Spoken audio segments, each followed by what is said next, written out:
ഒരു cloth diaper കൈ കിട്ടിയിട്ടുണ്ട്. അത് എന്തായാലും കൃത്യമായിട്ട് കാണിച്ചു തരാനായിട്ട് ഇത് ഉപയോഗമാവും. അപ്പം ഇങ്ങനെ ഒരു ഇങ്ങനെ തുറക്കാൻ പറ്റുന്ന ഒരു സാധനമാണ് ഇതിൻ്റെ ഔട്ടർ ഷെല്ലെന്ന് പറയുന്നത്. ഈ ഒരു ഷെല്ലും അകത്തുള്ള ഒരു പാഡുമാണ് ഇതിൻ്റെ മെയിൻ എലമെൻറ്റ്. ഇതൊക്കെ എക്സ്ട്രാ ആണ്, ഞാൻ എന്താണെന്ന് പറഞ്ഞുതരാം.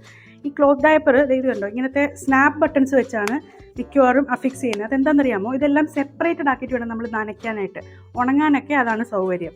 ഇങ്ങനൊരു പാഡാണ്. ഈ നമ്മൾ ക്ലോത്ത് ഡയപ്പറിൽ നോക്കുമ്പം മിക്കവാറും ഇങ്ങനെ മടക്കി വെക്കാവുന്ന തുണിയുടെ ആയിരിക്കും കാണുന്നത്. അപ്പോൾ ഈ മടക്കി വെക്കാവുന്ന തുണി കാണുമ്പോൾ നമുക്കൊരു ബുദ്ധിമുട്ട് തോന്നിയിട്ട് ചിലപ്പോൾ നമ്മൾ ഒറ്റ പാഡായിട്ടുള്ള വാങ്ങും. പക്ഷേ ഞാൻ എൻ്റെ അനുഭവത്തിൽ നിന്ന് പറയുക, ഇങ്ങനെ മടക്കി വെക്കാവുന്ന പാഡുള്ളതാണ് നല്ലത്. എന്താണെന്നറിയാമോ, ഇങ്ങനെ മടക്കി വെച്ച് നമുക്ക് ഉപയോഗിക്കാം. അലക്കി ഉണക്കാനിടാൻ നേരം ഇങ്ങനെ വിടർത്തി വെക്കുമ്പോൾ അത് വേഗം ഉണങ്ങും. അതുകൊണ്ടാണ് ഈ മടക്കി വെക്കാവുന്ന തരം തുണി വാങ്ങണമെന്ന് പറയുന്നത്.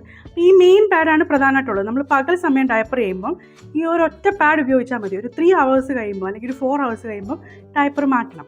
കുഞ്ഞിന് എത്ര തവണ മൂത്രം ഒഴിക്കും എന്നുള്ള ഏകദേശം ഐഡിയ നമുക്ക് കിട്ടുമല്ലോ. ഇത് ഉപയോഗിച്ച് തുടങ്ങുമ്പോൾ നമുക്ക് മനസ്സിലാവും എത്ര വേഗം ഇത് ഫില്ലാവുമെന്ന്, കുഞ്ഞു കുടിക്കുന്ന വെള്ളത്തിൻ്റെ അളവനുസരിച്ചൊക്കെ. അപ്പോൾ അത് നോക്കി അത് മാറ്റാൻ പറ്റും. അപ്പോൾ പകൽ സമയത്ത് ഈ ഒരു പാഡ് മാത്രം വെച്ചിട്ട് ഒരു 3 to 4 hours ഒക്കെ ഈ ഡയപ്പർ ഉപയോഗിക്കാൻ പറ്റും. പകൽ സമയത്ത് 3 to 4 hours കൂടുതൽ നമ്മൾ പ്ലാസ്റ്റിക് ഡയപ്പർ ആണെങ്കിലും വെച്ചുകൊണ്ടിരിക്കാൻ പാടില്ല. ഒരു രാവിലെ ഞാൻ കെട്ടിവിട്ടാൽ രാത്രിയല്ല അത് മാറ്റേണ്ടത്, അത് ഇടയ്ക്കിടയ്ക്ക് മാറ്റണം. അത് അല്ലെങ്കിൽ കുഞ്ഞിന് കേടാണ്. അപ്പം ഈ ഒരു ഷെല്ലും ഈ ഒരു പാഡും ഉണ്ടെങ്കിൽ നമുക്ക് പകൽ സമയത്ത് ഡയപ്പർ ചെയ്യാം. പിന്നെ ഈ കാണുന്നുണ്ടല്ലോ എക്സ്ട്രാ ഒരു ബൂസ്റ്റർ പാഡാണ്. ഇതെന്തെന്നറിയാമോ, നൈറ്റ് ടൈം ഡയപ്പറിങ്ങിന് വേണ്ടിയിട്ടാണ്.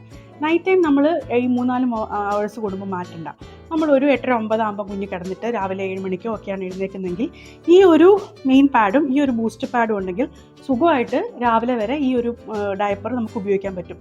പിന്നെ ഇത് കയ്യിൽ കാണിച്ചതുകൊണ്ട് ഞാനിതെന്താണെന്ന് പറഞ്ഞുതരാം. ഇത് ഒരു ഈസി ക്ലീൻ ടോപ്പ് ഷീറ്റാണ്. ഇതെന്താണെന്നറിയാമോ, ഇതിൽ കുഞ്ഞിൻ്റെ പൂപ്പൊക്കെ വീണ് കഴിഞ്ഞാൽ ഉണ്ടല്ലോ, നമ്മൾ ഈ ഫോസേ ഷാറില്ലേ അത് വെച്ച് ഇങ്ങനെ അടിച്ചു കൊടുക്കുമ്പം ക്ലോസറ്റിനകത്തോട്ട് അതങ്ങ് പോവും. ഇതിലൊന്നും പറ്റി പിടിച്ചിരിക്കില്ല. അല്ലെങ്കിൽ ഈ ഒരു പാഡയിൽ അതിൻ്റെ യെല്ലോ കളർ പിടിക്കും. ഇതിലാകുമ്പോൾ അങ്ങനെ പിടിക്കില്ല.